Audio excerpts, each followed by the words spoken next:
Oke, selamat pagi teman-teman. Jadi kali ini aku akan menjelaskan tentang analisis karbohidrat.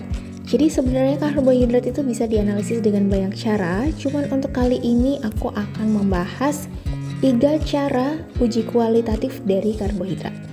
Yang pertama, kita bisa menggunakan metode uji iodida atau iodin. Otomatis ketika kita menggunakan iodin, reagen yang kita gunakan adalah I2 yang kita dapatkan dari Ki yang kita larutkan.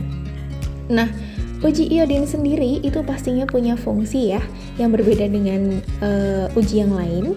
Nah, uji iodin sendiri fungsinya adalah untuk mengidentifikasi polisakarida.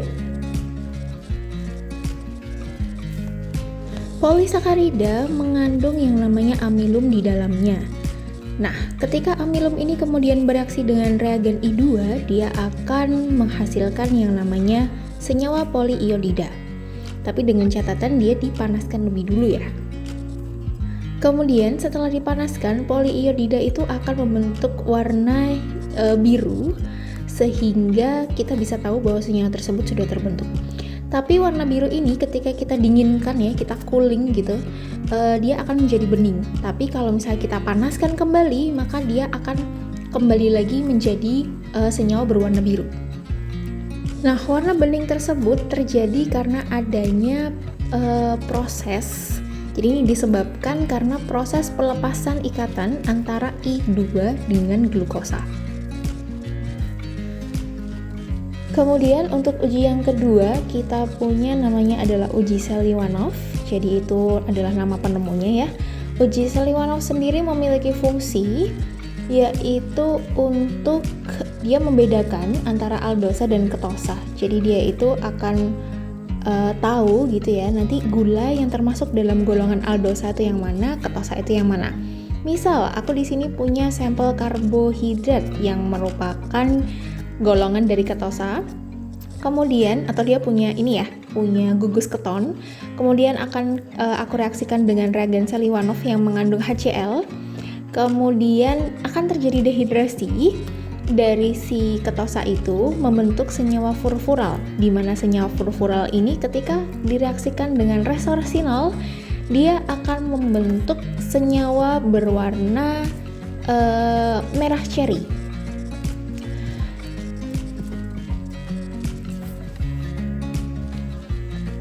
Tapi kemudian ketika aku punya sampel karbohidrat yang merupakan golongan aldosa atau dia punya gugus aldehid, kemudian aku reaksikan dengan reagen Seliwanov yang mengandung HCl seperti tadi, maka tidak akan terjadi dehidrasi dan menghasilkan senyawa yang tidak berwarna.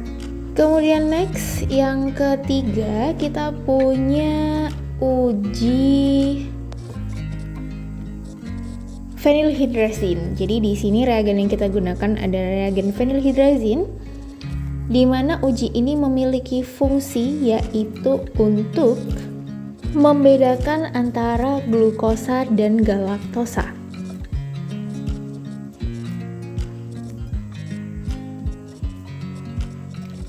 Jadi misalkan di sini aku punya sampel karbohidrat di mana dia itu mengandung galaktosa di dalamnya. Kemudian aku reaksikan dengan fenilhidrazin yang sebelumnya sudah ditambahkan dengan CH3CONA kering atau natrium asetat kering. Maka dia ketika dipanaskan selama 30 menit kurang lebih akan menghasilkan suatu senyawa bernama ozazon. Dia berbentuk padatan atau kristal mungkin ya, lebih tepatnya. Di mana kristal tersebut berwarna kuning. Nah, kalau misalnya nanti ozazonnya itu berwarna kuning, maka karbohidratnya mengandung galaktosa. Jangan lupa setelah dipanaskan didinginkan lebih dulu ya. Oke, kalau kita rangkum di sini kita punya uji iodin untuk analisis karbohidrat, yang kedua adalah uji Seliwanov, dan yang ketiga, aku kasih angka dulu, adalah uji fenilhidrazin. Mungkin seperti itu.